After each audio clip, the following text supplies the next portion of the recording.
ಶ್ರೀ ಗುರುಭ್ಯೋ ನಮಃ. ಹರಿ ಓಂ. ಶುದ್ಧಾನಂದೋರು ಸಂವಿದ್ವಿತಿ ಬಲಬಹುಲೋದಾರ್ಯ ವೀರ್ಯಾದಿದೇಹಂ ಚಿಂತಾ ಸಂತಾಪಲೇಪೋದ್ಭವ ಮೃತಿ ಮುಖರಾಶೇಷ ದೋಷಾತಿಧೂರಂ ಸದ್ಭಿರ್ವೈರಾಗ್ಯ ಭಕ್ತಿ ಶ್ರುತಿಮತಿ ನಿಯತ ಧ್ಯಾನ ಜ್ಞಾನಯೋಗಾತ್ ಗಮ್ಯಂ ವಂದೇ ಮುಕುಂದಾಭಿಧಮಮಲಮಲಂ ಬ್ರಹ್ಮ ವೇದಾಂತ ವೇದ್ಯಂ ಯಾಂಚಾಮಂದರಲೋಲಿತಾದ್ಯತ ಉದಯದ್ವಿದ್ಯೇಂದಿರಾ ನಿರ್ಜರೈಃ ಜಾತೋ ಭಾರತ ಪಾರಿಜಾತ ಸುತರು ಸದ್ಬ್ರಹ್ಮ ಸೂತ್ರಾಮೃತಂ ಆಸೀತ್ ತಂತ್ರ ಪುರಾಣ ಸನ್ಮಣಿಗಣೋ ಜಾತಃ ಶುಕೇಂದುಃ ಸದಾ ಸೋಯಂ ವ್ಯಾಸಸುಧಾನಿಧಿರ್ಭವತು ಮೇ ಭೂತೈಃ ಸತಾಂ ಭೂತಿದಃ ಸ್ವಾಂತಧ್ವಾಂತನಿಕೃಂತನೆ ಜಿತಮಹಾವೈಕರ್ತನಾಂಶೋರಜಂ ನಿರ್ದೋಷಂ ಜಿತಚಂದ್ರಚಂದ್ರಿಕಮಲಂ ತಾಪತ್ರಯೋನ್ಮೂಲನೆ ಗಾಂಭೀರ್ಯೇ ಜಿತಸಿಂಧುರಾಜಮಮಿತಂ ಭಾಷ್ಯಂ ಯದಾಸ್ಯಾಂಬುಜಾತ್ ಆವಿರ್ಭೂತಮಮಂ ದಬೋಧ ಭಗವತ್ಪಾದಾನ್ ಪ್ರಪದ್ಯೆ ತಥಾ ಶ್ರೀಮದ್ವಸಂಸೇವನ ಲಬ್ಧ ಶುದ್ಧ ವಿದ್ಯಾಸುಧಾಂಬೋ ನಿಧಯೋ ಮಲಾಜೆ ಕೃಪಾಲವ ಪಂಕಜನಾಭ ತೀರ್ಥಃ ಕೃಪಾಲವಸ್ಯಾಂ ಮಯಿ ನಿತ್ಯಮೇಷಾಂ ಶ್ರೀಮದ್ರಮಾರಮಣ ಸದ್ಗಿರಿಪಾದ ಸಂಗಿ ವ್ಯಾಖ್ಯಾನಿನಾದ ದಲಿತಾಖಿಲ ದುಷ್ಟದರ್ಪಂ ದುರ್ವಾದಿವಾರಣ ವಿದಾರಣ ದಕ್ಷ ದೀಕ್ಷಂ ಅಕ್ಷೋಭ್ಯ ತೀರ್ಥ ಮೃಗರಾಜಮಹಂ ನಮಾಮಿ. ಅಥ ತತ್ಕೃಪಯಾ ಬ್ರಹ್ಮಸೂತ್ರ ಭಾಷ್ಯಂ ಯಥಾಮತಿ ವ್ಯಾಕುರ್ವೇ ಶ್ರೀಮದಾನಂದ ತೀರ್ಥಾರ್ಯ ಮುಖ ನಿಶ್ರುತಂ ಗಂಗಾ ಸಂಗೇನ ನೈರ್ಮಲ್ಯಂ ರತ್ಯಾದ್ಭಿರಲಭ್ಯತೆ ಯಥಾ ವಾಚೋ ವಿಶುದ್ಧಿ ಸಿದ್ಧ್ಯರ್ಥಂ ಸಂಗಮ್ಯಂತೆ ಗುರೋರ್ಗಿರಃ ಅಥ ಅವಿದ್ಯಾ ಪಟಲಪೀತನಯನೈ ಅನ್ಯೈ ಅನ್ಯಥಾ ವ್ಯಾಖ್ಯಾತಾನಿ ಬ್ರಹ್ಮಸೂತ್ರಾಣಿ ಯಥಾವದ್ ವ್ಯಾಚಿಖ್ಯಾಸು ಭಗವಾನಾಚಾರ್ಯವರ್ಯಃ ಪಾರೀಪ್ಸಿತ ಭಾಷ್ಯಸ್ಯ ಕೈವಲ್ಯಾದ್ಯಖಿಲ ಫಲ ಸಾಧನತಾದಿಸಿದ್ಧ್ಯರ್ಥಂ ನಿರಂತರಾಯ ಪರಿಸಮಾಪ್ತ್ಯಾದ್ಯರ್ಥಂಚ ನಾರಾಯಣ ನಮಸ್ಕಾರಂ ಗ್ರಥಯತೆ ಗ್ರಂಥಾರಂಭಂಚ ಪ್ರತಿಜಾನೀತೆ ನಾರಾಯಣಮಿತಿ ನಾರಾಯಣಂ ಗುಣೈಃ ಸರ್ವೈಃ ಉದೀರ್ಣಂ ದೋಷವರ್ಜಿತಂ ಜ್ಞೇಯಂ ಗಮ್ಯಂ ಗುರುಶ್ಚಾಪಿ ನತ್ವಾ ಸೂತ್ರಾರ್ಥ ಉಚ್ಯತೆ. ಓಂ ಓಮಥಾತೋ ಬ್ರಹ್ಮ ಜಿಜ್ಞಾಸಾ ಓಂ ಶ್ರುತಿ ಕ್ಷೀರಾಬ್ಧಿ ಮಾಮಥ್ಯ ಧೀಮಂದರಮಹೀಭೃತ ಪ್ರಾಪ್ತ ನ್ಯಾಯಸುಧಾಯೇನ ತಂ ಜಯೀಂದ್ರಮಹಂ ಭಜೆ ಬುಧೈರಪಿ ಸುದುರ್ಬೋಧೆ ಗ್ರಂಥೆ ಜನ್ಮಮ ಸಾಹಸಂ ತತ್ಪಾರಯಂತು ನಿಪುಣಾಃ ಗುರುಪಾದರಜಕ್ಕಣಾಃ ಲೌಕಿಕ ಫಲಂ ಲಕ್ಷಣಾಮೃತದೋಹಿನಿ ಗುರುವನುಗ್ರಹ ರೂಪಾಂ ತಾಂ ಕಾಮಧೇನುಮುಪಾಸ್ಮಹೇ ಮದ್ವೋಕ್ತಿರ್ದ್ವಿನದಿ ಜಜರ್ಯ ಶುಭವಾಕ್ಷುರ್ಯಾತ್ಮಜಾ ಸಂಗಮೆ ವ್ಯಾಖ್ಯಾಸ್ತಾನಮಹೋ ವಿಧಾಯ ನೃಹರೆ ಪ್ರಾಪ್ಯ ಪ್ರಸಾದಂ ಪರಂ ಪ್ರಾಪುರ್ಜೆ ಕೃತಕೃತ್ಯತಾಂ ಗತಮಲಾ ವಿದ್ಯಾದಿರಾಜಾದಯೋ ಯೋಗೀಶಾ ಕೃಪಯಂತು ತೇ ಜಯ ಮುನೇರ್ಭಾವಸ್ಯ ಬೋಧಾಯ ಮೇ ಶುಕೇನ ಶಾಂತ್ಯಾದಿಷು ವಾङ्ಮಯೇಷು ವ್ಯಾಸೇನ ಧೈರ್ಯಂ ಬುಧಿನೋಪಮೇಯಂ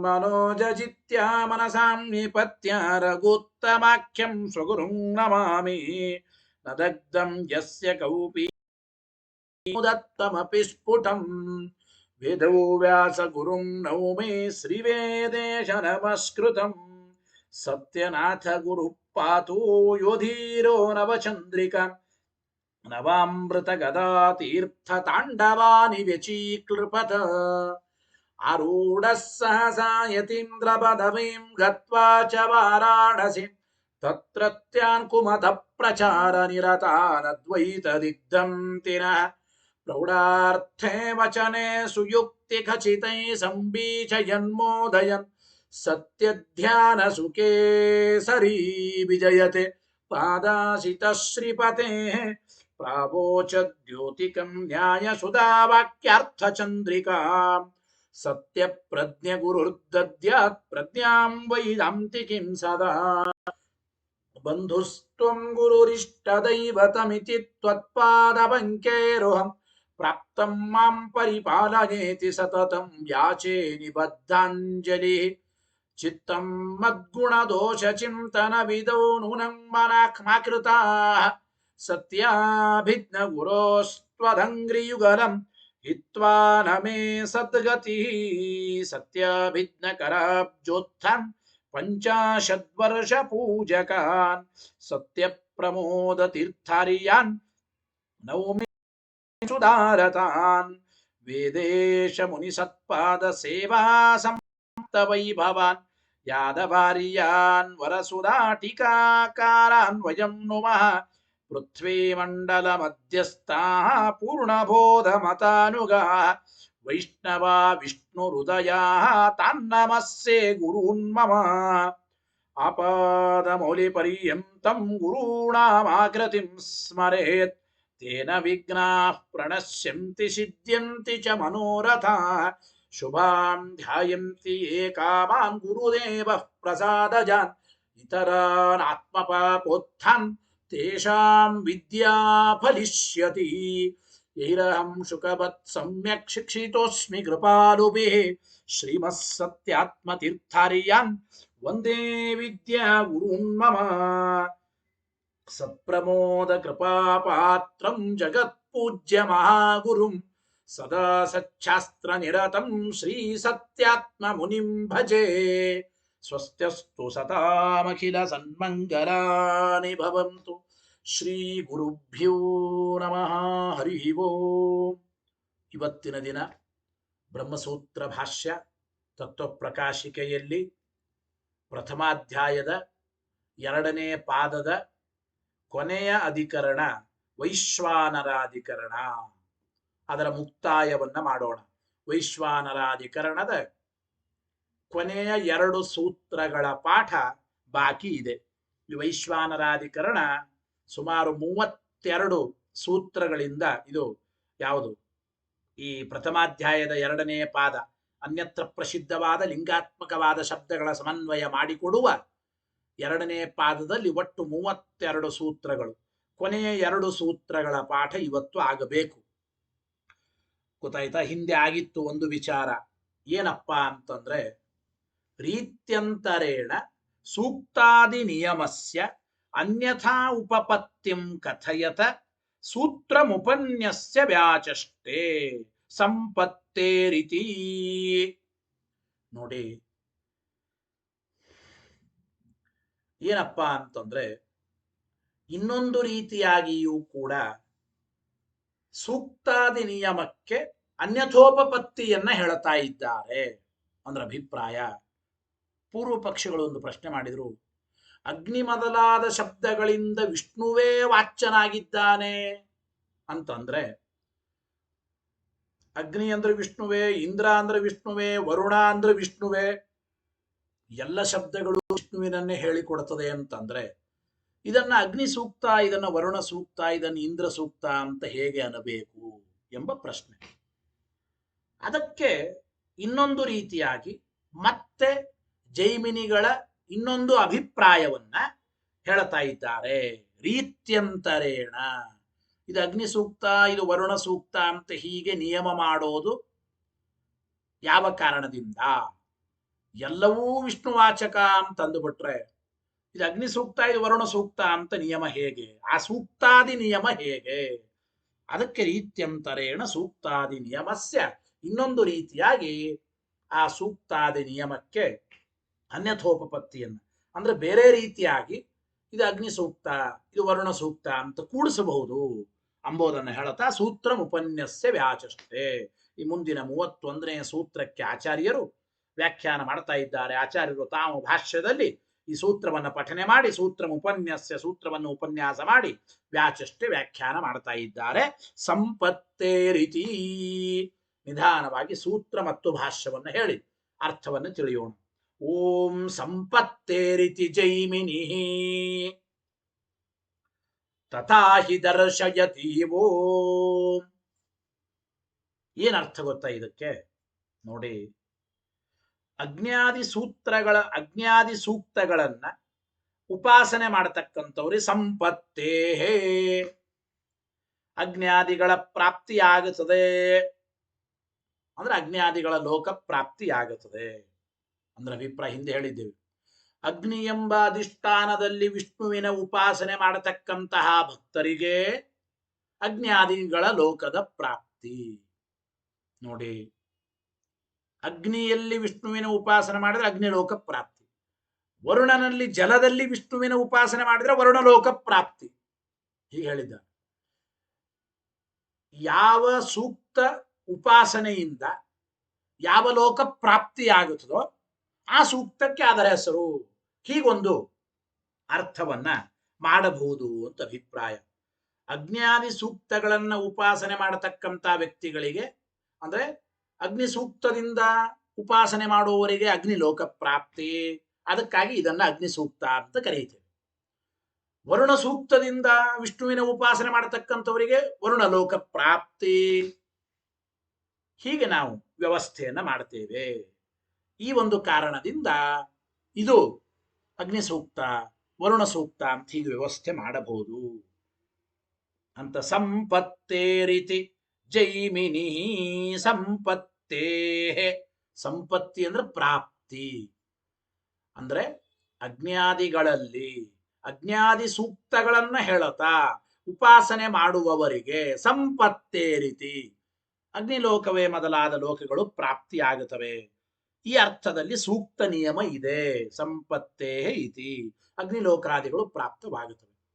ಯಾರು ಎಲ್ಲಿ ಉಪಾಸನೆ ಮಾಡಿರ್ತಾರೋ ಅವರಿಗೆ ಆ ಲೋಕದ ಪ್ರಾಪ್ತಿ. ಆದ್ದರಿಂದ ಯಾರು ಎಲ್ಲಿ ಉಪಾಸನೆ ಮಾಡ್ತಾರೆ, ಯಾರು ಯಾವ ಸೂಕ್ತದಿಂದ ಉಪಾಸನೆ ಮಾಡ್ತಾರೆ ಆ ಲೋಕ ಪ್ರಾಪ್ತಿ ಅಂತ ಹೇಳಿ ಆ ಸೂಕ್ತಕ್ಕೆ ಆ ಹೆಸರನ್ನ ನಾವು ಹೇಳಬಹುದು. ಇತಿ ಜೈಮಿನಿ, ಹೀಗೆ ಜೈಮಿನಿ ಋಷಿಗಳು ಹೇಳ್ತಾ ಇದ್ದಾರೆ. ತಥಾಚ ದರ್ಶಯತಿ ತಥಾ ಹಿ ದರ್ಶಯತಿ. ಹಾಗೆ ಶ್ರುತಿನೂ ಕೂಡ ತಿಳಿಸಿಕೊಡ್ತಾ ಇದೆ. ಶ್ರುತಿನೂ ಕೂಡ ಅದೇ ರೀತಿಯಾಗಿ ತಿಳಿಸಿಕೊಡ್ತಾ ಇದೆ ಎಂಬ ಮಾತನ್ನ ಹೇಳ್ತಾ ಇದ್ದಾರೆ. ನೋಡಿ, ಶ್ರುತಿಯಲ್ಲಿ ಈ ಮಾತು ಬಂದಿದೆ ಅಂತ ಅಭಿಪ್ರಾಯ. ಯಾವ ಮಾತಪ್ಪ ಅಂತಂದ್ರೆ ತಥಾ ಹಿ ದರ್ಶಯತಿ. ತಂ ಯಥಾ ಉಪಾಸತೆ ತದೇವ ಭವತಿ. ಆ ಪರಮಾತ್ಮನನ್ನ ಯಾವ ವ್ಯಕ್ತಿ ಹೇಗೆ ಉಪಾಸನೆ ಮಾಡ್ತಾನೋ ಅದನ್ನೇ ಹೊಂದುತ್ತಾನೆ, ಆ ಲೋಕವನ್ನೇ ಹೊಂದುತ್ತಾನೆ. ಅಗ್ನಿ ಸೂಕ್ತದಿಂದ ಅಗ್ನಿಯಲ್ಲಿ ವಿಷ್ಣುವಿನ ಉಪಾಸನೆ ಮಾಡಿದ್ರೆ ಅಗ್ನಿ ಲೋಕವನ್ನೇ ಹೊಂದುತ್ತಾನೆ ಅಂತ ಇದೆ ಶ್ರುತಿ. ಈ ಶ್ರುತಿ ಇರೋದ್ರಿಂದ ಜೈಮಿನಿಗಳು ಹಾಗಾದ್ರೆ ಇದಕ್ಕೆ ಅಗ್ನಿ ಸೂಕ್ತ, ಇದಕ್ಕೆ ವರುಣ ಸೂಕ್ತ ಅಂತ ವ್ಯವಸ್ಥೆ ಮಾಡೋದು ಹೇಗಪ್ಪ ಅಂದ್ರೆ, ಅಗ್ನಿ ಸೂಕ್ತದಿಂದ ಉಪಾಸನೆ ಮಾಡುವವರಿಗೆ ಅಗ್ನಿಲೋಕ ಪ್ರಾಪ್ತಿ, ವರುಣ ಸೂಕ್ತದಿಂದ ಉಪಾಸನೆ ಮಾಡುವವರಿಗೆ ವರುಣಲೋಕ ಪ್ರಾಪ್ತಿ. ಯಾವ ಸೂಕ್ತದಿಂದ ಯಾರು ಯಾವದನ್ನ ವಿಷ್ಣುವಿನ ಉಪಾಸನೆ ಮಾಡ್ತಾರೋ ಆದ್ದರಿಂದ ಅಗ್ನಿಲೋಕ ಪ್ರಾಪ್ತಿಯಾದರೆ ಆ ಸೂಕ್ತದಿಂದ ಅದು ಅಗ್ನಿ ಸೂಕ್ತ. ವರುಣಲೋಕ ಪ್ರಾಪ್ತಿಯಾಗುವ ಸೂಕ್ತವನ್ನು ಪಠನೆ ಮಾಡಿದರೆ ಅದು ಇದು ವರುಣ ಸೂಕ್ತ ಅಂತ ಈ ರೀತಿ ವ್ಯವಸ್ಥೆ ಮಾಡ್ತಾರೆ ಅಂತ ಹೇಳ್ತಾ ಇದ್ದಾರೆ. ನೋಡಿ, ಭಾಷ್ಯವಾಕ್ಯ ಹೇಳಿ. ಇಷ್ಟು ಸೂತ್ರಾರ್ಥ ಆಯಿತು. ಸಾಕ್ಷಾದಪ್ಯ ವಿರೋಧಂ ವದನ್ ಜೈಮಿನಿ ಸೂಕ್ತಾದಿ ನಿಯಮಂ ಅಜ್ಞಾದಿ ಸಂಪ್ರಾಪ್ತ್ಯಾ ಮನ್ಯತೆ. ಏನ್ ಹೇಳ್ತಾ ಇದ್ದಾರೆ ಜೈಮಿನಿಗಳು? ಸಾಕ್ಷಾದಪ್ಯ ವಿರೋಧಂ, ಸಾಕ್ಷಾತ್ ವಿಷ್ಣುವಾಚಕವಾದ ಶಬ್ದಗಳನ್ನ ಲೌಕಿಕವಾದ ವಸ್ತುಗಳಲ್ಲಿಯೂ ಕೂಡ ಪ್ರಯೋಗ ಮಾಡತಕ್ಕಂಥದ್ದೇನು ವಿರುದ್ಧ ಅಲ್ರೇ. ಈಗ ಅಗ್ನಿ, ವರುಣ, ಇಂದ್ರ ಎಲ್ಲಾ ಶಬ್ದಗಳು ವಾಚಕ ಅಂತಂದ್ರೆ ಹಾಗಾದ್ರೆ ಲೌಕಿಕವಾದ ಅಗ್ನಿ ಮೊದಲಾದ ವಸ್ತುಗಳಲ್ಲಿ, ಅಗ್ನಿ ಮೊದಲಾದ ದೇವತೆಗಳಲ್ಲಿ ಆ ಶಬ್ದಗಳ ಪ್ರಯೋಗ ಹೇಗ್ರಿ? ಎಲ್ಲವೂ ವಿಷ್ಣುವಾಚಕ ಅಂತ ಅಂದುಬಿಟ್ರೆ, ಎಲ್ಲವೂ ವಿಷ್ಣುವಾಚಕ ಅಂತ ಹೇಳಿದರೆ ಹಾಗಾದ್ರೆ ಅಗ್ನಿ ವರುಣ ಅಂತ ಆ ಬೇರೆ ಲೌಕಿಕವಾದ ವಸ್ತುಗಳನ್ನು ವ್ಯವಹಾರ ಮಾಡೋದು ಹೇಗೆ? ವಿರೋಧ ಬರ್ತದಲ್ಲ ಅಂದ್ರೆ ಏನು ವಿರೋಧ ಬರಲ್ಲ ಅಂದ್ರು. ಸಾಕ್ಷಾದಪ್ಯವಿರೋಧಂ ವದನ್ ಜೈಮಿನಿ. ಸಾಕ್ಷಾತ್ತಾಗಿ ವಿಷ್ಣುವಾಚಕವಾದ ಶಬ್ದಗಳನ್ನ ಲೌಕಿಕವಾದ ವಸ್ತುಗಳಲ್ಲಿ ಪ್ರಯೋಗ ಮಾಡತಕ್ಕಂಥದ್ದು ಏನು ವಿರುದ್ಧ ಏನಲ್ಲ, ವಿರುದ್ಧ ಏನಲ್ಲ, ಅವಿರೋಧಂ, ವಿರುದ್ಧ ಏನಲ್ಲ ಅಂತ ಜೈಮಿನಿಗಳು ಹೇಳ್ತಾರೆ. ಯಾಕೆ? ಸೂಕ್ತಾದಿ ನಿಯಮಂ. ವಿಷ್ಣುವಾಚಕವಾದರೂ ಕೂಡ ಆ ಶಬ್ದಗಳು, ಇದು ಅಗ್ನಿ ಸೂಕ್ತ, ಇದು ವರುಣ ಸೂಕ್ತ ಅಂತ ವ್ಯವಸ್ಥೆ ಮಾಡೋದು ಹೇಗೆ ಅಂತಂದ್ರೆ ಅಜ್ಞಾದಿ ಸಂಪ್ರಾಪ್ತ್ಯ ಸೂಕ್ತಾದಿ ನಿಯಮಂ ಮನ್ಯತೆ. ಅಜ್ಞಾದಿ ಸಂಪ್ರಾಪ್ತ್ಯ ನೋಡಿ, ಅಗ್ನಿ ಸೂಕ್ತದಿಂದ ಉಪಾಸನೆ ಮಾಡಿದರೆ ಅಗ್ನಿಲೋಕ ಪ್ರಾಪ್ತಿ, ವರುಣ ಸೂಕ್ತದಿಂದ ಉಪಾಸನೆ ಮಾಡಿದರೆ ವರುಣಲೋಕ ಪ್ರಾಪ್ತಿ. ಈ ರೀತಿ ವ್ಯವಸ್ಥೆ ಮಾಡಿ ಇದು ಅಗ್ನಿ ಸೂಕ್ತ, ಇದು ವರುಣ ಸೂಕ್ತ ಅಂತ ನಾವು ಸೂಕ್ತದ ವ್ಯವಸ್ಥೆಯನ್ನ ಮಾಡಬಹುದು ಅಂತ ಇತಿ ಜೈಮಿನಿ ಮನ್ಯತೆ. ಹೀಗೆ ಜೈಮಿನಿಗಳು ಅಭಿಪ್ರಾಯ ಪಡ್ತಾರೆ ಅಂತ ವೇದವ್ಯಾಸ ದೇವರು ತಿಳಿಸಿಕೊಟ್ಟಿದ್ದಾರೆ ಅಂತ ಆಚಾರ್ಯರು ಭಾಷ್ಯದಲ್ಲಿ ತಿಳಿಸಿಕೊಡ್ತಾ ಇದ್ದಾರೆ. ಇದಕ್ಕೆ ಟೀಕಾಕೃತ್ಪಾದರು ತತ್ವಪ್ರಕಾಶಿಕೆಯಲ್ಲಿ ಹೇಳುವ ವಿವರಣೆ ಏನಪ್ಪ ಅಂತ ನಾವು ನೋಡೋಣ. ಅಜ್ಞಾದಿ ಸೂಕ್ತಾದಿಶು ಪರಬ್ರಹ್ಮಣ ಏವ ಪ್ರತಿಪಾದ್ಯತ್ವೇಪಿ. ಅಗ್ನಿ ಸೂಕ್ತ, ವರುಣ ಸೂಕ್ತ, ಇಂದ್ರ ಸೂಕ್ತ, ಗರಮ ಸೂಕ್ತ, ಯಾವುದೇ ವೇದ ಮಂತ್ರಗಳು, ವೇದದ ಸೂಕ್ತಗಳಿರಲಿ, ಅಲ್ಲಿ ಪರಬ್ರಹ್ಮನೇ ಪ್ರತಿಪಾದ್ಯ. ಹೌದು, ಅಜ್ಞಾದಿ ಸೂಕ್ತಗಳಲ್ಲಿ ಪರಬ್ರಹ್ಮನೇ ಪ್ರತಿಪಾದ್ಯನಾದರೂ ಎಲ್ಲ ಸೂಕ್ತಗಳಿಂದಲೂ ಪರಬ್ರಹ್ಮನೇ ಪ್ರತಿಪಾದ್ಯ ಅಂದ್ರೆ ಇದು ಅಗ್ನಿ ಸೂಕ್ತ, ಇದು ವರುಣ ಸೂಕ್ತ ಅಂತ ವ್ಯವಸ್ಥೆ, ಸೂಕ್ತಾದಿ ನಿಯಮದ ವ್ಯವಸ್ಥೆ ಹೇಗೆ ಮಾಡೋದ್ರಿ ಅಂತಂದ್ರೆ ಅಜ್ಞಾದಿ ಸೂಕ್ತಾದಿಭಿ ಅಜ್ಞಾದೌ ಭಗವದುಪಾಸ್ತೌ. ಅಗ್ನಿ ಸೂಕ್ತದಿಂದ ಭಗವಂತನ ಉಪಾಸನೆ ಮಾಡಿದರೆ ಅಗ್ನಿಲೋಕ ಪ್ರಾಪ್ತಿ, ವರುಣ ಸೂಕ್ತದಿಂದ ಭಗವಂತನ ಉಪಾಸನೆ ಮಾಡಿದರೆ ವರುಣಲೋಕ ಪ್ರಾಪ್ತಿ. ಹೀಗಿದೆ. ಅಜ್ಞಾದಿ ಸೂಕ್ತಾದಿಭಿ ಅಜ್ಞಾದೌ ಭಗವದುಪಾಸ್ತೌ. ಆಯಾ ಅಜ್ಞಾದಿ ಸೂಕ್ತಗಳಿಂದ ಆಯಾ ಅಜ್ಞಾದಿ ಅಧಿಷ್ಠಾನಗಳಲ್ಲಿ ಭಗವದ್ ಉಪಾಸ್ತೌ ಭಗವಂತನ ಉಪಾಸನೆ ಮಾಡಿದಾಗ ಅಜ್ಞಾದಿ ಪ್ರಾಪ್ತ್ಯಭಿಪ್ರಾಯೇಣ ಆಯಾ ಅಜ್ಞಾದಿ ಲೋಕಗಳ ಪ್ರಾಪ್ತಿ ಆಗುತ್ತದೆ ಎಂಬ ಅಭಿಪ್ರಾಯದಲ್ಲಿ ಯಾವ ಸೂಕ್ತದಿಂದ ನಾವು ಉಪಾಸನೆ ಮಾಡಿದ್ದೇವೆಯೋ ಆ ಸೂಕ್ತದಿಂದ ಹೇಳಲ್ಪಟ್ಟ ಅಗ್ನಿ ಸೂಕ್ತದಿಂದ ಭಗವದ್ ಉಪಾಸನೆ ಮಾಡಿದ ಅಗ್ನಿಲೋಕ ಪ್ರಾಪ್ತಿ ಆಗುತ್ತದೆ. ಅದಕ್ಕೆ ಆ ಸೂಕ್ತಕ್ಕೆ ಅಗ್ನಿ ಸೂಕ್ತ ಅಂತ ಈ ರೀತಿ ಸೂಕ್ತಾದಿ ನಿಯಮೋಪಪತ್ತೇ. ಇದು ಸೂಕ್ತಾದಿ ನಿಯಮ ಅಂತ ಕೂಡುತ್ತದೆ, ಸೂಕ್ತಾದಿ ನಿಯಮ ಕೊಡುತ್ತದೆ. ಆದ್ದರಿಂದ ನ ತದನ್ಯಥಾನುಪಪತ್ಯ ಅನ್ಯೇಷಾಂ ವಾಚ್ಯತ್ವಂ ಮಂತವ್ಯಂ. ನೋಡಿ, ಅಗ್ನಿ ಸೂಕ್ತದಿಂದ ಉಪಾಸನೆ ಮಾಡಿದಾಗ ಅಗ್ನಿಲೋಕ ಪ್ರಾಪ್ತಿ ಆಗುತ್ತದೆ, ಅದಕ್ಕಾಗಿ ಆ ಸೂಕ್ತಕ್ಕೆ ಅಗ್ನಿ ಸೂಕ್ತ. ವರುಣ ಸೂಕ್ತದಿಂದ ಭಗವಂತನ ಉಪಾಸನೆ ಮಾಡಿದಾಗ ವರುಣಲೋಕ ಪ್ರಾಪ್ತಿ ಆಗುತ್ತದೆ. ಇಷ್ಟೇ ಹೊರತು ಅಗ್ನಿ ಸೂಕ್ತ ವರುಣ ಸೂಕ್ತ ಅಂತಿದೆ, ಆ ದೇವತೆಗಳನ್ನೇ ಆ ದೇವತೆಗಳನ್ನೇ ಅದು ಪ್ರತಿಪಾದನೆ ಮಾಡುತ್ತದೆ. ಅಗ್ನಿ ವರುಣಾದಿ ಶಬ್ದಗಳಿರೋದ್ರಿಂದ ಅಗ್ನಿ ವರುಣಾದಿಗಳ ಶಬ್ದದಿಂದ ಅಗ್ನಿ ವರುಣ ಇಂದ್ರ ಚಂದ್ರ ಈ ಶಬ್ದಗಳಿಂದ ಅಜ್ಞಾದಿ ದೇವತೆಗಳು ಅಥವಾ ಜಡವಾದ ಅಜ್ಞಾದಿಗಳೇ ಪ್ರತಿಪಾದ್ಯರು ಅಂತ ಅಲ್ಲ.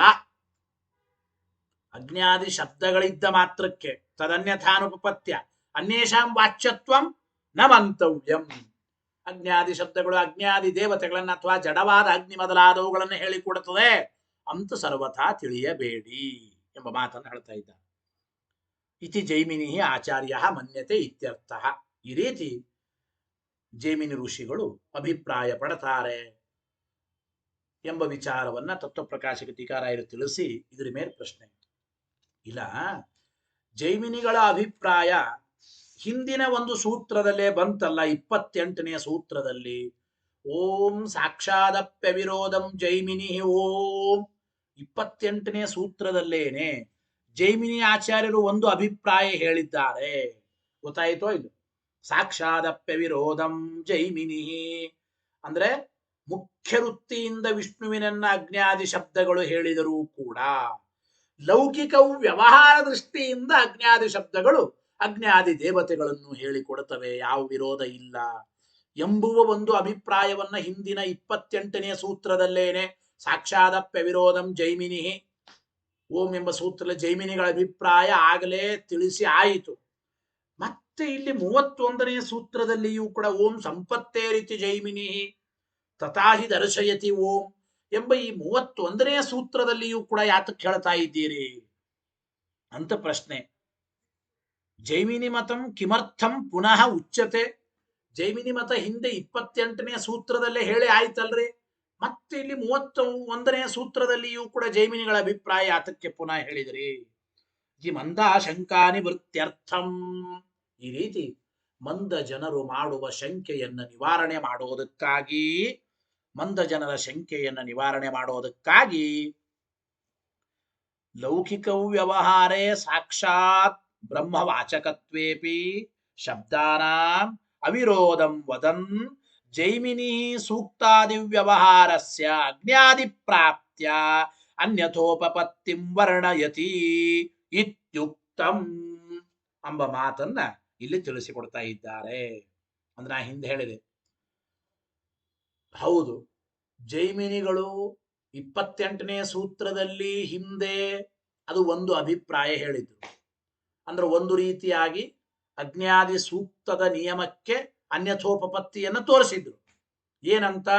ಸಾಕ್ಷಾತ್ತಾಗಿ ಮುಖ್ಯ ವೃತ್ತಿಯಿಂದ ಅಜ್ಞಾದಿ ಶಬ್ದಗಳು ವಿಷ್ಣು ಪ್ರತಿಪಾದಕವಾದರೂ ಲೌಕಿಕವು ವ್ಯವಹಾರ ದೃಷ್ಟಿಯಿಂದ ಮಾತ್ರ ಅಜ್ಞಾದಿ ದೇವತೆಗಳನ್ನು ಹೇಳಿಕೊಡುತ್ತವೆ, ಯಾವ ವಿರೋಧ ಇಲ್ಲ ಅಂತ ಹಿಂದೆ ಅದನ್ನ ಹೇಳಿದ್ರು. ಅಂದರೆ ಪಾರಮಾರ್ಥಿಕವಾಗಿ ಮುಖ್ಯ ವೃತ್ತಿಯಿಂದ ಬ್ರಹ್ಮವಾಚಕ ಅಂತಾಗಿವೆ. ಪಂಡಿತರು ಹಾನಾದಿ ವ್ಯವಹಾರಕ್ಕಾಗಿ, ಅಂದ್ರೆ ಅಭಿಪ್ರಾಯ ಇಲ್ಲಿ ಅದನ್ನ ಜ್ಞಾನಿಗಳು ತಿಳಿದುಕೊಳ್ತಾರೆ. ಅಜ್ಞ ಜನರ ದೃಷ್ಟಿಯಲ್ಲಿ ಮಾತ್ರ ಅಜ್ಞಾದಿ ಶಬ್ದಗಳು ಅವು ಲೌಕಿಕವಾದ ಪದಾರ್ಥವನ್ನು ಹೇಳಿಕೊಡ್ತವೆ. ಅಗ್ನಿ ಜನರ ದೃಷ್ಟಿಯಲ್ಲಿ ಈ ಲೌಕಿಕವಾದ ಹಾನಾದಿ ವ್ಯವಹಾರಕ್ಕಾಗಿ ಅಜ್ಞಾದಿ ಶಬ್ದಗಳು ಈ ಅಜ್ಞಾದಿ ದೇವತೆಗಳನ್ನು ಹೇಳಿಕೊಡ್ತವೆ ಅಂತ ತಿಳಿಯಬೇಕು. ಮುಖ್ಯ ವೃತ್ತಿಯಿಂದ ವಿಷ್ಣುವಿನನ್ನೇ ತಿಳಿಸಿಕೊಡ್ತವೆ ಅಂತ ಹಿಂದೆ ವ್ಯವಸ್ಥೆಯನ್ನು ಜೈಮಿನಿಗಳು ಹೇಳಿದ್ದಾರೆ. ಆದರೆ ಇಲ್ಲಿ ಇನ್ನೊಂದು ರೀತಿಯಾದ ಆ ಸೂಕ್ತಾದಿ ನಿಯಮಕ್ಕೆ ವ್ಯವಸ್ಥೆಯನ್ನು ಹೇಳ್ತಾ ಇದ್ದಾರೆ ಅಂತ ನಾವು ತಿಳಿಯಬೇಕು.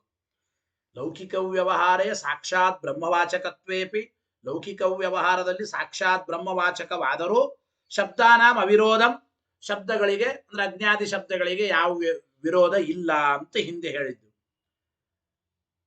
ಜೈಮಿನಿ ಸೂಕ್ತಾದಿ ವ್ಯವಹಾರಸ್ಯ ಅಜ್ಞಾದಿ ಪ್ರಾಪ್ತಿ, ಈಗ ಅಗ್ನಿ ಸೂಕ್ತದಿಂದ ಭಗವದ್ ಉಪಾಸನೆ ಮಾಡಿದರೆ ಅಗ್ನಿಲೋಕ ಪ್ರಾಪ್ತಿ, ವರುಣ ಸೂಕ್ತದಿಂದ ಭಗವದ್ ಉಪಾಸನೆ ಮಾಡಿದರೆ ವರುಣಲೋಕ ಪ್ರಾಪ್ತಿ. ಈ ರೀತಿ ಯಾವ ಸೂಕ್ತದಿಂದ ಉಪಾಸನೆ ಮಾಡಿದರೆ ಯಾವ ಲೋಕವಾಗುತ್ತದೋ ಆ ಸೂಕ್ತಕ್ಕೆ ಆ ಹೆಸರು ಎಂಬ ಮಾತನ್ನ ಇಲ್ಲಿ ಹೇಳ್ತಾ ಇದ್ದೀವಿ. ಇಲ್ಲಿ ಎರಡನೇ ಅಭಿಪ್ರಾಯದಲ್ಲಿ ಲೌಕಿಕ ವ್ಯವಹಾರವಾಗಲಿ ಅಜ್ಞಾನವಾಗಲಿ ಕಾರಣ ಅಲ್ಲ ವ್ಯವಹಾರಕ್ಕೆ. ಹಿಂದೆ ಅಗ್ನಿ ಶಬ್ದದಿಂದ ಅಗ್ನಿಯನ್ನೇ ಯಾಕೆ ಕರೀತೇವೆ? ಅಜ್ಞ ಜನರ ವ್ಯವಹಾರ, ಅಜ್ಞಾನವೇ ಕಾರಣ. ಮುಖ್ಯ ವೃತ್ತಿಯಿಂದ ಅಜ್ಞಾದಿ ಶಬ್ದಗಳು ಬ್ರಹ್ಮವಾಚಕನೇ. ಆದರೆ ಅಜ್ಞಾನದ ದೃಷ್ಟಿಯಿಂದ ಅಜ್ಞಾದಿ ದೇವತೆಗಳನ್ನು ವ್ಯವಹಾರ ಮಾಡ್ತಾರೆ ಲೌಕಿಕ ವ್ಯವಹಾರದಲ್ಲಿ ಅಂತ ಹಿಂದೆ. ಇಲ್ಲಿ ಹಾಗಲ್ಲ, ಇಲ್ಲಿ ಹಾಗಲ್ಲ. ಯಾಕೆ ಅಂದ್ರೆ ಇಲ್ಲಿ ಇದನ್ನ ಅಗ್ನಿ ಸೂಕ್ತ, ಇದನ್ನ ವರುಣ ಸೂಕ್ತ ಅಂತ ಯಾಕೆ ಕರೆಯೋದು ಅಂದ್ರೆ, ಅಗ್ನಿಲೋಕದ ಪ್ರಾಪ್ತಿ ಆದ್ರೆ ಅಗ್ನಿ ಸೂಕ್ತದಿಂದ ಉಪಾಸನೆ ಮಾಡುವಾಗ ಇದು ಅಗ್ನಿ ಸೂಕ್ತ, ವರುಣಲೋಕ ಪ್ರಾಪ್ತಿ ಆದ ಕಾರಣ ಇದು ವರುಣ ಸೂಕ್ತ ಅಂತ ಈ ರೀತಿ ಇನ್ನೊಂದು ರೀತಿಯ ಅನ್ಯಥೋಪಪತ್ತಿಯನ್ನ ಜೈಮಿನಿಗಳು ಇಲ್ಲಿ ಹೇಳ್ತಾ ಇದ್ದಾರೆ. ಸೂಕ್ತಾದಿ ವ್ಯವಹಾರಸ್ಯ ಅಜ್ಞಾದಿ ಪ್ರಾಪ್ತ್ಯ ಅನ್ಯಥೋಪಪತ್ತಿಂ ವರ್ಣಯತಿ ಇತ್ಯುಕ್ತಂ, ಈ ರೀತಿ ಹೇಳಿದ್ದೇವೆ ಅಂತ ಅಭಿಪ್ರಾಯ. ಟೀಕಾರಾಯರು ವಿವರಣೆ ಬರೀತಾರೆ. ಹೇಗೆ? ಅಜ್ಞಾದಿ ಸೂಕ್ತವನ್ನ ಪಠನೆ ಮಾಡುತ್ತಾ ಭಗವದ್ ಉಪಾಸನೆ ಮಾಡಿದರೆ ಅಗ್ನಿಲೋಕ ಪ್ರಾಪ್ತಿ, ಅದು ಹೇಗೆ ಹೇಳ್ತೀರಿ ಅಂತ ಪ್ರಶ್ನೆ. ಅದಕ್ಕೆ ಉತ್ತರ ಹೇಳ್ತಾ ಇದ್ದಾರೆ ನೋಡಿ.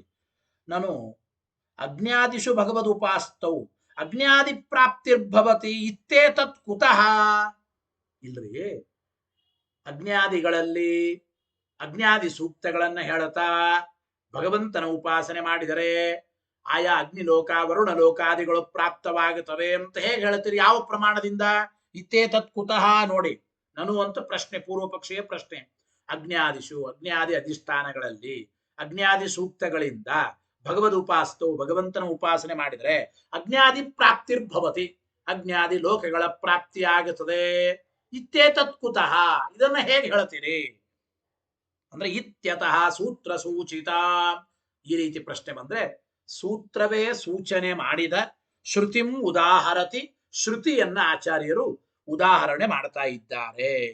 ತಮಿತಿ, ಯಾವ ಶ್ರುತಿ? ಆ ಶ್ರುತಿಯನ್ನ ಹೇಳಿ.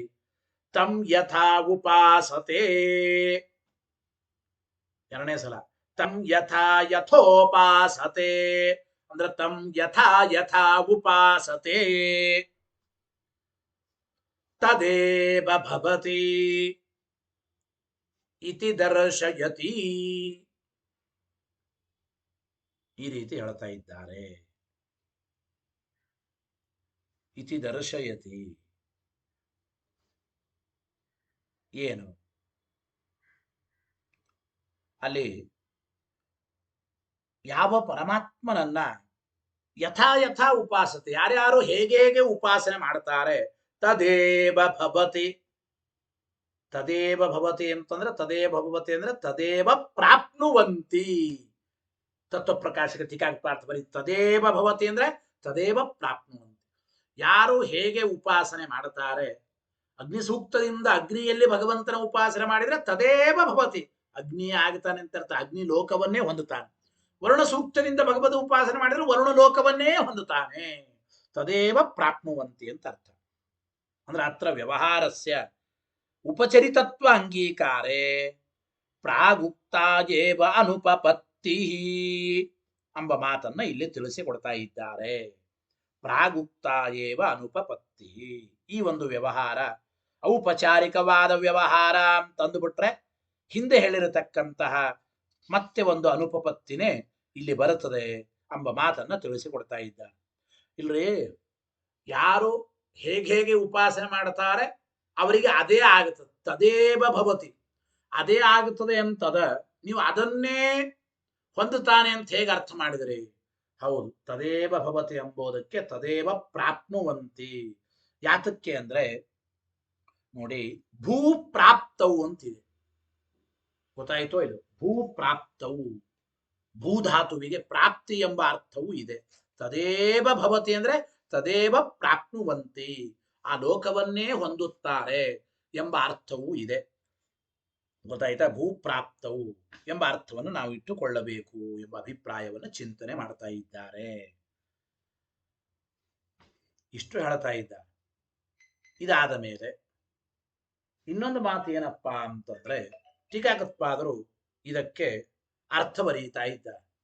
ಏನ್ ಅರ್ಥ ಬರೀತಾ ಇದ್ದಾರೆ ಅಂದ್ರೆ ನೋಡಿ, ಯದುಕ್ತಂ, ನೀವು ಅಂದಿದ್ರಿ ಪೂರ್ವ ಪಕ್ಷಿಗಳ ಹಿಂದೆ ಏನಪ್ಪಾ ಅಂದ್ರೆ, ಅಜ್ಞಾದಿ ಸೂಕ್ತಾದಿಭಿ ಬ್ರಹ್ಮೋಪಾಸಕಸ್ಯ ಅಜ್ಞಾದಿ ಪ್ರಾಪ್ತಿ ಇತಿ ಯದುಕ್ತಂ ತಶ್ರುತ್ಯುಕ್ತಮಪಿ ನ ಯುಕ್ತಂ.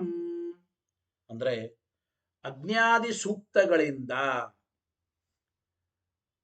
ಅಜ್ಞಾದಿ ಅಧಿಷ್ಠಾನಗಳಲ್ಲಿ ಯಾರು ಭಗವದ್ ಉಪಾಸನೆ ಮಾಡ್ತಾರೆ ಅವರಿಗೆ ಅಗ್ನಿಲೋಕಾದಿಗಳ ಪ್ರಾಪ್ತಿ ಅಂತ ಹೇಳಿದ್ದು ಶ್ರುತಿಯಲ್ಲಿ ಹೇಳಿದ್ದಾರೆ.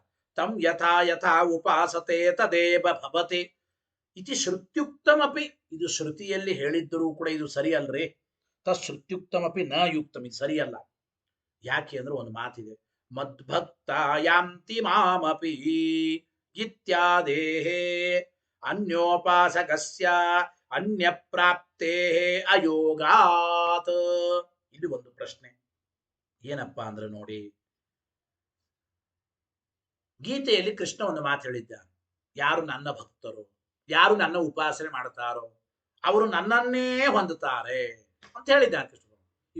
ಏನಂದ್ರಿ, ಈಗ ಯಾರು ಅಗ್ನಿಯಲ್ಲಿ ಭಗವಂತನ ಉಪಾಸನೆ ಮಾಡ್ತಾರೆ ಅವರು ಅಗ್ನಿಲೋಕವನ್ನು ಹೊಂದುತ್ತಾರೆ. ನೋಡಿ, ಅಗ್ನಿಯಲ್ಲಿ ಉಪಾಸನೆ ಮಾಡೋದು ಭಗವಂತನ ಉಪಾಸನೆ, ಉಪಾಸನೆ ಮಾಡೋದು ಭಗವಂತನ ಉಪಾಸನೆ, ಭಗವಂತನನ್ನೇ ಹೊಂದಬೇಕು ತಾನೆ. ವಿಷ್ಣುವಿನನ್ನ ಹೊಂದೋದು ಹೇಗೆ? ಆದ್ದರಿಂದ ಅಗ್ನಿ ಸೂಕ್ತದಿಂದ ಭಗವದ್ ಉಪಾಸನೆ ಮಾಡುವವರಿಗೆ ಭಗವಂತನ ಪ್ರಾಪ್ತಿ ಅಂತ ಹೇಳಬೇಕೇ ಹೊರತು ಅಗ್ನಿಲೋಕಾದಿಗಳ ಪ್ರಾಪ್ತಿ ಅಂತ ಹೇಗೆ ಹೇಳಿದರು ಅಂತ ಒಂದು ಅಭಿಪ್ರಾಯವನ್ನ ಕೇಳ್ತಾ ಇದ್ದಾರೆ. ಗೊತ್ತಾಯ್ತೋ ಇಲ್ಲ? ಉಪಾಸನೆ ಮಾಡೋದು ಭಗವಂತನ ಉಪಾಸನೆ ಅಂತ ಹೇಳ್ತಾ ಇದ್ದೀರಿ, ಹೊಂದೋದು ವಿಷ್ಣು ಲೋಕ, ಇದು ಅಗ್ನಿಲೋಕ ಅಂತ ಹೇಳ್ತಾ ಇದ್ದೀರಿ. ಇದು ಹೆಂಗ್ ಸರಿ ಹೋಗುತ್ತದೆ ಅಂತ ಪ್ರಶ್ನೆ ನೋಡಿ. ಮದ್ಭಕ್ತ ಯಾಂತಿಮಾಮಪಿ ಇತ್ಯಾದೆ, ಮದ್ಭಕ್ತ ಯಾಂತಿಮಾಮಪಿ ಅಂತ ಗೀತೆಯಲ್ಲಿ ಕೃಷ್ಣ ಪರಮಾತ್ಮ ನನ್ನ ಭಕ್ತರಾದವರು ನನ್ನನ್ನೇ ಹೊಂದುತ್ತಾರೆ ಅಂತ ಅಂದಿದ್ದಾನೆ. ಅನ್ಯೋಪಾಸನೆಗೆ ಅನ್ಯಪ್ರಾಪ್ತಿ ಎಂಬುದು ಯುಕ್ತವಲ್ಲ. ಅನ್ಯೋಪಾಸಕಸ್ಯ ಅನ್ಯಪ್ರಾಪ್ತೇ ಅಯೋಗ. ಭಗವದ್ ಉಪಾಸಕ ಅವನು ಭಗವಂತನನ್ನು ಹೊಂದಬೇಕೇ ಹೊರತು ಅಗ್ನಿಲೋಕವನ್ನು ಹೊಂದುತ್ತಾನೆ ಅಂತ ಹೇಗಂದ್ರಿ? ಇದು ಸರಿಯಲ್ಲ ಅಂತ, ಇದು ಸರಿಯಲ್ಲ ಅಂತ ಇದ್ದಾರೆ. ಆದ್ರಿಂದ ಯಾವುದೋ ಉಪಾಸನೆ ಮಾಡೋದು ಇನ್ನೇನೋ ಹೊಂದೋದು ಅಂದ್ರೆ ಯಾರನ್ನೋ ಉಪಾಸನೆ ಮಾಡಿ ಇನ್ಯಾರನ್ನೋ ಅಗ್ನಿಯನ್ನು ಹೊಂದೋದು ಎಂಬುದು ಹೇಗೆ ಸರಿ ಹೋಗುತ್ತದೆ? ಆದ್ದರಿಂದ ಎಂಬ ಪ್ರಶ್ನೆ ಮಾಡಿಕೊಂಡು ಇದರ ಪರಿಹಾರಕ್ಕಾಗಿ ಸೂತ್ರವನ್ನ ಅವತರಣಿಕ ಕೊಟ್ಟು ಮಾಡಿ ವ್ಯಾಖ್ಯಾನ ಮಾಡ್ತಾ ಇದ್ದಾರೆ.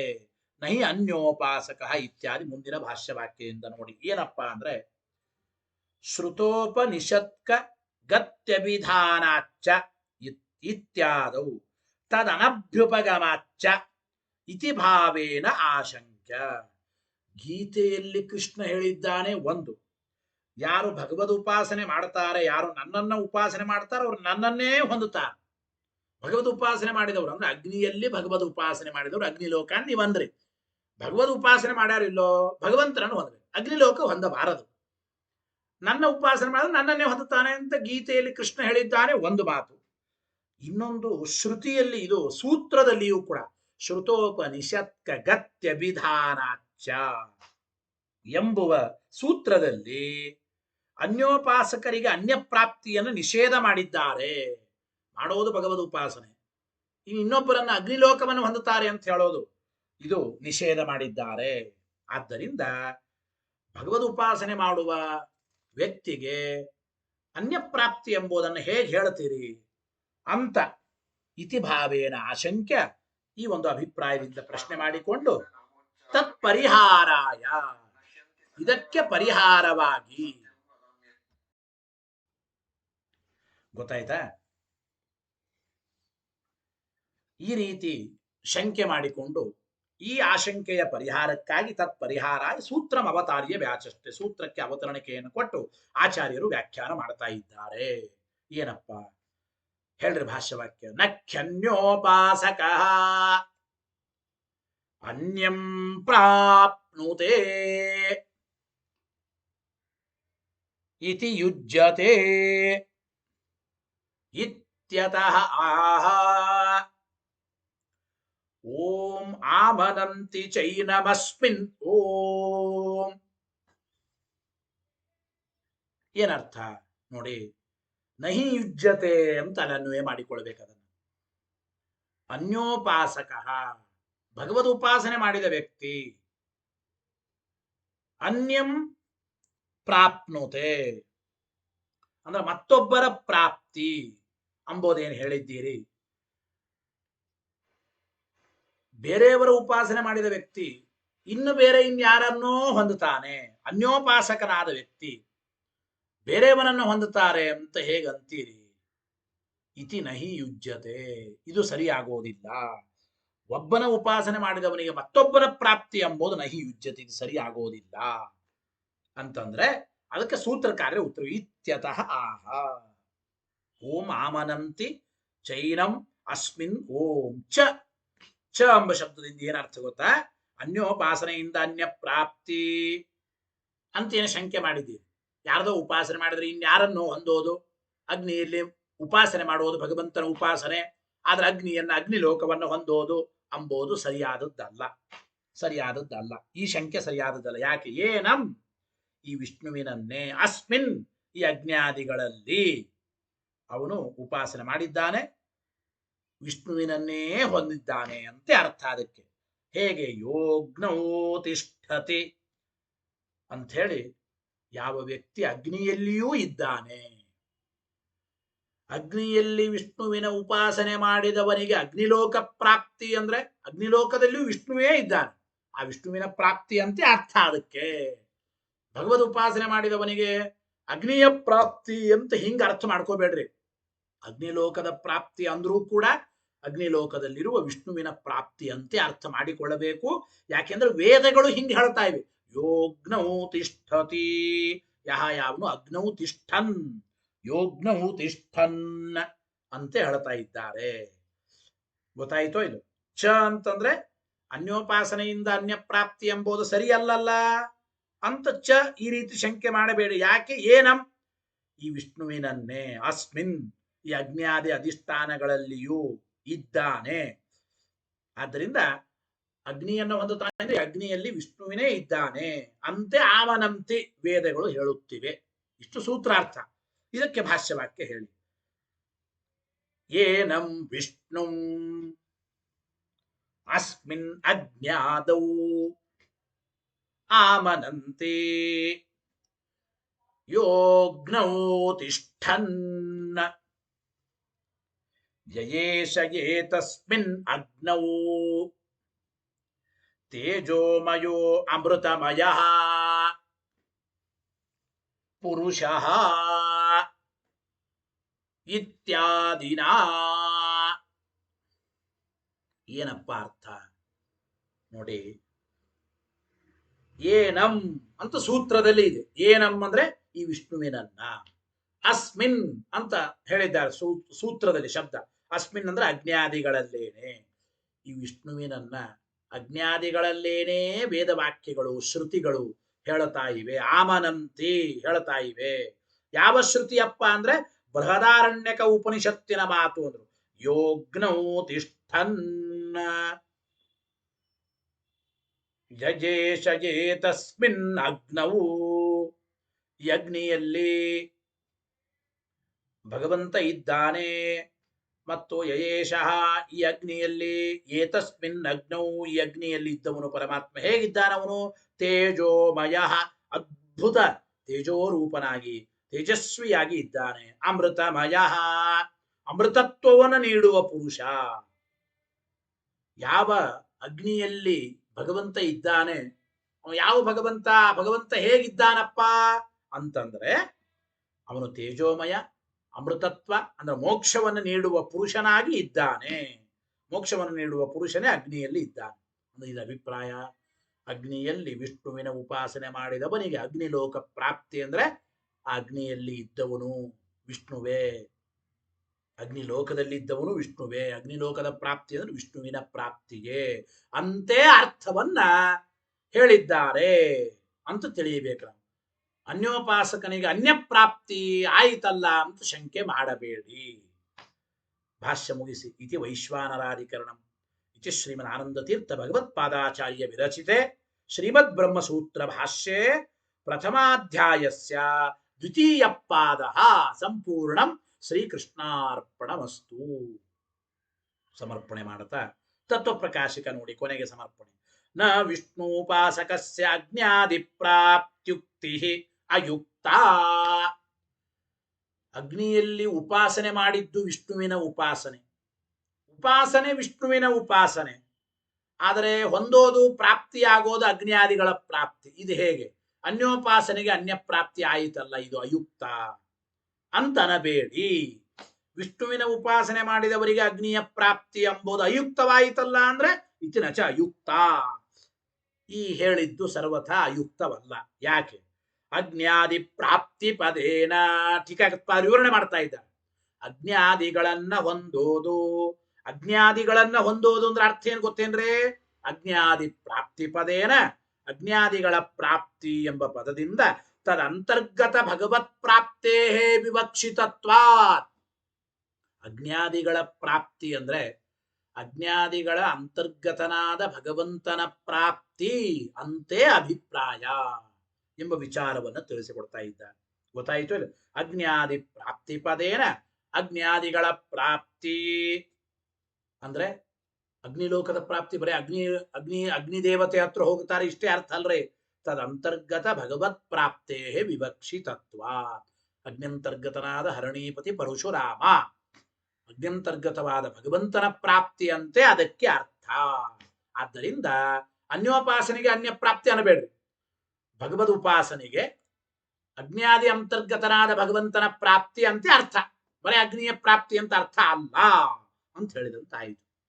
ಬರೀತಾರೆ ಯತಃ ಅಜ್ಞಾದೌವಪಿ ವಿಷ್ಣುಂ ಆಮನಂತಿ ಶ್ರುತಯ ಇತಿ ಭಾವ. ಇಲ್ರಿ, ಅಗ್ನ್ಯಾದಿಗಳ ಪ್ರಾಪ್ತಿ ಎಂಬುದಕ್ಕೆ ಅಗ್ನಿಲೋಕವನ್ನು ಹೊಂದುತ್ತಾನೆ, ಅಗ್ನಿಯನ್ನು ಕುರಿತು ಹೋಗುತ್ತಾನೆ ಅಂತ ಅರ್ಥ ಹೇಳೋದು ಬಿಟ್ಟು ಅಗ್ನ್ಯಾದಿಗಳ ಪ್ರಾಪ್ತಿಗೆ ಅಗ್ನ್ಯಂತರ್ಗತನಾದ ಭಗವಂತನ ಪ್ರಾಪ್ತಿ ಅಂತ ಹೇಗೆ ಅರ್ಥ ಹೇಳಿದ್ರಿ ಅಂದ್ರೆ, ಯಾವ ಕಾರಣ? ಅಗ್ನ್ಯಾದಿಗಳಲ್ಲಿಯೂ ಕೂಡ ವಿಷ್ಣುವೇ ಇದ್ದಾನೆ. ಅಂದ್ರೆ ಅಗ್ನಿಲೋಕ ಮೊದಲಾದವುಗಳಲ್ಲಿಯೂ ಕೂಡ ವಿಷ್ಣುವೇ ಇದ್ದಾನೆ ಅಂತೆ ಶ್ರುತಿಗಳು ಹೇಳ್ತಾ ಇವೆ. ಅಜ್ಞಾದವು ಅಪಿ ವಿಷ್ಣುಂ ಆಮನಂತಿ ಶ್ರುತಯ ಯೋಗ್ನೌ ತಿಷ್ಠನ್ ಯಯೇಷ ಏತಸ್ಮಿನ್ ಅಗ್ನೌ ತೇಜೋಮಯೋ ಅಮೃತಮಯ ಪುರುಷಃ ಎಂಬ ವಾಕ್ಯಗಳಿಂದ ಶ್ರುತಿಗಳು ಆ ಅಜ್ಞಾದಿಗಳಲ್ಲಿಯೂ ಕೂಡ ವಿಷ್ಣುವಿನೇ ಇದ್ದಾನೆ ಅಂತ ಹೇಳ್ತಾ ಇವೆ. ಶಬ್ದ ಶಂಕಾ ವ್ಯಾವರ್ತಕ. ಸೂತ್ರದಲ್ಲಿರುವ ಓಂ ಆಮನಂತಿ ಚ ಏನಂ ಅಸ್ಮಿನ್ ಓಂ ಚ ಎಂಬ ಶಬ್ದ ಆ ಒಂದು ಶಂಕೆಯನ್ನು ನಿವಾರಣೆ ಮಾಡೋದಕ್ಕಾಗಿ ಚ ಶಬ್ದ ಉಂಟು ಎಂಬ ಮಾತನ್ನು ನಾವು ಚಿಂತನೆ ಮಾಡಬೇಕು. ಶ್ರುತಿಗಳಿವೆ ನೋಡಿ, ಮುಂದೆ ಬೇರೆ ಬೇರೆ ಇದೆ. ಯಶ್ಚಾಯಮಸ್ಮಿನ್ ಯಜೇಶ ಏತಸ್ಮಿನ್ ಅಗ್ನೌ ಅಂತೆಲ್ಲ ಹೇಳಿದ್ದಾರೆ.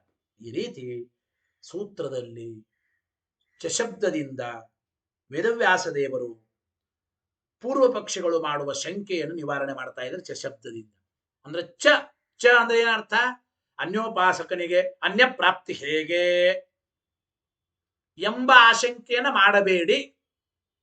ಆ ಶಂಕಾ ನಿವಾರಣೆ ಎಂಬ ಅರ್ಥವೇ ಸೂತ್ರದಲ್ಲಿರುವ ಚ ಎಂಬ ಶಬ್ದ ತಿಳಿಸಿಕೊಡುತ್ತದೆ ಅಂತ ಅರ್ಥ. ಶಬ್ದ ಶಂಕಾ ವ್ಯಾವರ್ತಕ ಅತಃ ಕೊನೆಗೇನಾಯ್ತು ಹಾಗಾದ್ರೆ? ಆದ್ದರಿಂದ ಅನ್ಯೋಪಾಸಕನಿಗೆ ಅನ್ಯ ಪ್ರಾಪ್ತಿ ಅಂತ ಅರ್ಥ ಅಲ್ಲ. ಅಲ್ಲಿ ಅಗ್ನಿ ಎಂಬ ಅಧಿಷ್ಠಾನದಲ್ಲಿ ಭಗವಂತನ ಉಪಾಸನೆ ಮಾಡುವ ವ್ಯಕ್ತಿಗೆ ಅಗ್ನಿಲೋಕ ಪ್ರಾಪ್ತಿ ಅಂದ್ರೆ ಅಗ್ನ್ಯಂತರ್ಗತನಾದ ಭಗವಂತನ ಪ್ರಾಪ್ತಿಯಂತೆ ಅರ್ಥ. ಆದ್ದರಿಂದ ಅಗ್ನಿ ವೈಶ್ವಾನರ ಗೊತ್ತಾಯಿತೋ ಇಲ್ಲೋ, ಅಲ್ಲಿ ಜಾತವೇದಸ ಈ ಎಲ್ಲ ಶಬ್ದಗಳಿಂದಲೂ ವಾಚ್ಯನಾದವನು ಪರಮಾತ್ಮನೇ. ಅತಃ ಅಯಂ ವೈಶ್ವಾನರ ವಿಷ್ಣುರೇವ. ಆದ್ದರಿಂದ ಇಲ್ಲಿ ಹೇಳಲ್ಪಟ್ಟ ವೈಶ್ವಾನರ ವೈಶ್ವಾನರ ಅಂತಂದ್ರೆ ವಿಷ್ಣುವೇ ಆಗಿದ್ದಾನೆ. ವೈಶ್ವಾನರ ಅಂದ್ರೆ ವಿಷ್ಣುವೇ. ಅತಃ ಅಯಂ ವೈಶ್ವಾನರ ವಿಷ್ಣುರೇವ ಇತಿ ತಸ್ಯೈವ ಸರ್ವಗತತ್ವಂ ಇತಿ ಸಿದ್ಧಂ. ವೈಶ್ವಾನರನಾದ ವ್ಯಕ್ತಿ ಸರ್ವಗತ. ಸರ್ವಗತ ಯಾರಪ್ಪ ಅಂದ್ರೆ ವೈಶ್ವಾನರಾದವನು. ವೈಶ್ವಾನರ ಅಂದ್ರೆ ಇಷ್ಟೊತ್ತು ಇಲ್ಲಿ ನಾವು ಹೇಳಿದಂತೆ ವೈಶ್ವಾನರ ಅಂತಂದ್ರೆ ವಿಷ್ಣುವೇ ಅಂತ. ಆದ್ದರಿಂದ ಸರ್ವಗತನಾದವನು ವಿಷ್ಣುವೇ, ಆನಂದಮಯನಾದವನು ಅವನೇ, ಸರ್ವಶಬ್ದ ವಾಚ್ಯನಾದವನು ಪರಮಾತ್ಮನೇ.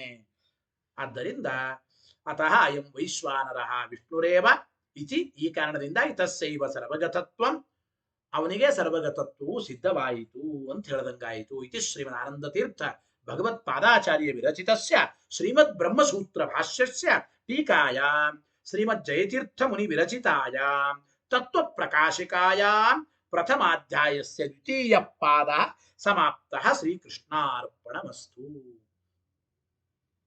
ಪ್ರಥಮಾಧ್ಯಾಯದ 2ನೇ ಪಾದ ಅನ್ಯತ್ರ ಪ್ರಸಿದ್ಧ ಲಿಂಗಾತ್ಮಕವಾದ ಶಬ್ದಗಳ ಸಮನ್ವಯದ ವಿಚಾರ. 2ನೇ ಪಾದ ಇಲ್ಲಿಗೆ ಸಮನ್ವಯವಾಗುತ್ತಾ ಇದೆ ಅಂತ ತಿಳಿಸಿಕೊಡ್ತಾ ಇದ್ದಾರೆ. ಮುಂದಿನ ಪ್ರಥಮಾಧ್ಯಾಯದ 3ನೇ ಪಾದ ವಿಚಾರ ಉಭಯತ್ರ ಪ್ರಸಿದ್ಧವಾದ ಶಬ್ದಗಳ ಸಮನ್ವಯವನ್ನ ಭಗವಂತನಲ್ಲಿ ಮುಂದೆ ಮಾಡ್ತಾ ಇದ್ದಾರೆ. ಆ ವಿಚಾರವನ್ನು ಮತ್ತೆ ಮುಂದಿನ ವಾರದ ಪಾಠದಲ್ಲಿ ತಿಳಿಯೋಣ ಅಂತ ಹೇಳ್ತಾ, ಇವತ್ತು ಅನಂತ ಚತುರ್ದಶಿ, ಅನಂತ ಪದ್ಮನಾಭನಲ್ಲಿ ಅನಂತ ಭಕ್ತಿ ಶ್ರದ್ಧಾ ಪೂರ್ವಕವಾದ ನಮಸ್ಕಾರವನ್ನ ಸ್ಮರಣೆಯನ್ನ ಭಕ್ತಿಯನ್ನ ಮಾಡತಾ, ಅನಂತನ ಅನುಗ್ರಹದಿಂದ ನಿತ್ಯ ನಿರಂತರವಾಗಿ ಸುಧಾ ತತ್ವಪ್ರಕಾಶಿಕಾದಿ ಶಾಸ್ತ್ರ ಗ್ರಂಥಗಳ ಪಠನ ಶ್ರವಣ ಮನನಗಳು ನಿರಂತರವಾಗಿ ನಡೆಯಲಿ ಅಂತ ಪ್ರಾರ್ಥನೆ ಮಾಡ್ತಾ, ಅನಂತನಿಗೆ ಇವತ್ತಿನ ಬ್ರಹ್ಮಸೂತ್ರ ಭಾಷ್ಯದ ತತ್ವಪ್ರಕಾಶಿಕೆಯ ಪಾಠದ ಪುಣ್ಯವನ್ನ ಸಮರ್ಪಣೆ ಮಾಡ್ತಾ ಭಗವಂತನ ಅನುಗ್ರಹವಾಗಲಿ ಅಂತ ನಾವು ಚಿಂತನೆ ಮಾಡ್ತಾ, ವಿಶೇಷವಾಗಿ ನಾಳೆ ಗ್ರಹಣ ಇದೆ, ಭಾನುವಾರ ವೇದಾರಂಭ ನೋಡಿ. 9-17 ಪರ್ಯಂತರವಾಗಿ ಭೋಜನಾದಿಗಳನ್ನು ಮುಗಿಸಬೇಕು. 9-17 ಒಳಗಾಗಿ. ಗ್ರಹಣ ರಾತ್ರಿ 9:55 ಹಿಡಿಯುತ್ತದೆ, 1:25 ಬಿಡುತ್ತದೆ, 1:35 ಏನೋ ಇದೆ, ಇರಲಿ, ಅಂತೂ 1:15 ಸುಮಾರು 10 ಗಂಟೆಗೆ ಹಿಡಿದು ರಾತ್ರಿ 10 ಗಂಟೆಗೆ ಗ್ರಹಣ ಬಿಡೋದು 1:15, 3:30 ಗಂಟೆಗಳ ಕಾಲ ಗ್ರಹಣ ಇದೆ. 10 ಗಂಟೆಗೆ ಗ್ರಹಣ ಅಂತಂದ್ರೆ 3 ಯಾಮ ಮುಂಚೆ ಉಪವಾಸ 1 ಯಾಮ ಅಂದ್ರೆ 3 ಗಂಟೆ, 3 ಯಾಮ ಅಂದ್ರೆ 9 ಗಂಟೆ. ಆದರೆ ಆ ಗ್ರಹಣ ಹಿಡಿಯುವ ಹಿಂದಿನ 3 ಗಂಟೆಯನ್ನ ಬಿಟ್ಟು, ಅಂದ್ರೆ 10ಕ್ಕೆ ಗ್ರಹಣ ಹಿಡಿದ್ರೆ 9, 8, 7 ಹಾಗೆ 7ರವರೆಗೆ ಬಿಟ್ಟು 7ರಿಂದ ಮುಂದೆ 9 ತಾಸು ಅಂತ ಹಿಂಗೆ ಹಿಡಿತಾರೆ. ಇರಲಿ, ಅಂತೂ ಆ ರೀತಿ ಒಟ್ಟು ಗ್ರಹಣ ಹಿಡಿಯುವ ಮುಂಚೆ 4 ಯಾಮಗಳ ಪರ್ಯಂತರವಾಗಿ ಉಪವಾಸ ಇರಬೇಕು. ಆದ್ರಿಂದ ಬೆಳಗ್ಗೆ 9-17 ಒಳಗಾಗಿ ಪಂಚಾಂಗದ ಪ್ರಕಾರ ಅಶಕ್ತರಿಗೆ, ಗರ್ಭಿಣಿಯರಿಗೆ, ಬಹಳ ವಯಸ್ಸಾದವರಿಗೆ, ಪಾಪ ರೋಗಿಗಳಿಗೆ 11-12 ಗಂಟೆ ಒಳಗಾಗಿ ತಗೊಳ್ರಿ. 12 ಗಂಟೆ ತನಕ, 12 ಗಂಟೆ ಮೇಲೆ ಬೇಡ. ಈ ನಿಟ್ಟಿನಲ್ಲಿ ಚಿಂತನೆ ಮಾಡುತ್ತಾ ವಿಶೇಷವಾಗಿ 10 ಗಂಟೆಗೆ ಗ್ರಹಣ ಹಿಡಿದ ಸ್ನಾನ, 1:15 ಗ್ರಹಣ ಬಿಟ್ಟ ಸ್ನಾನ, ಮಧ್ಯಕಾಲದಲ್ಲಿ ತರ್ಪಣಾದಿಗಳನ್ನ, ದಾನ ಧರ್ಮಾದಿಗಳನ್ನು ಮಾಡಬಹುದು. ಕೊಡುವ ದಾನದ ಪದಾರ್ಥವನ್ನು ಸಂಕಲ್ಪ ಮಾಡಿ ಮರುದಿವಸ ಬೆಳಿಗ್ಗೆ ಪಾಡ್ಯ ದಿವಸವೂ ಕೊಡಬಹುದು.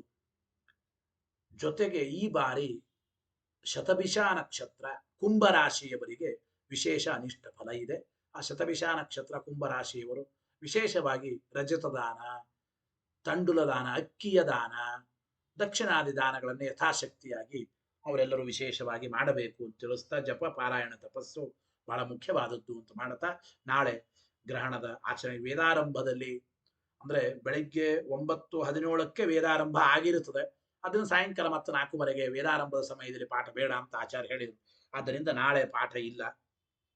ಹುಣ್ಣಿಮೆ, ವೇದಾರಂಭ, ಗ್ರಹಣ ಇರುತ್ತದೆ. ನಾಡದ್ದು ಪ್ರತಿಪದ, ಸೋಮವಾರ ಪ್ರತಿಪದ ಇದೆ. ಆದ್ದರಿಂದ ಅವತ್ತು ಅನಧ್ಯಯನ ಪಾಠ ಇಲ್ಲ. ಮಂಗಳವಾರದಿಂದ ಮತ್ತೆ ನಮ್ಮ ಪಾಠ ಆನ್ಲೈನ್ ಮುಖಾಂತರ ಮುಂದುವರಿಯುತ್ತದೆ. ಆಚಾರ್ಯರು ನೇರವಾಗಿ ಮಠದಲ್ಲಿ ಪಾಠ ಹೇಳೋವರೆಗೂ ನಮ್ಮ ಪಾಠ ಆನ್ಲೈನ್ ಮುಖಾಂತರ ಮುಂದುವರಿಯುತ್ತದೆ ಅಂತ ತಿಳಿಸ್ತಾ, ಹರಯೇ ನಮಃ. ಶ್ರೀಕೃಷ್ಣಾರ್ಪಣಮಸ್ತು. ಅನೇನ ಭಾವಿಯತ್ ಪುಣ್ಯಂ ತದಾಪ್ನೋತು ಗುರುರ್ಮಮ. ಮಧ್ವೇಶಾರ್ಪಣಮಸ್ತು.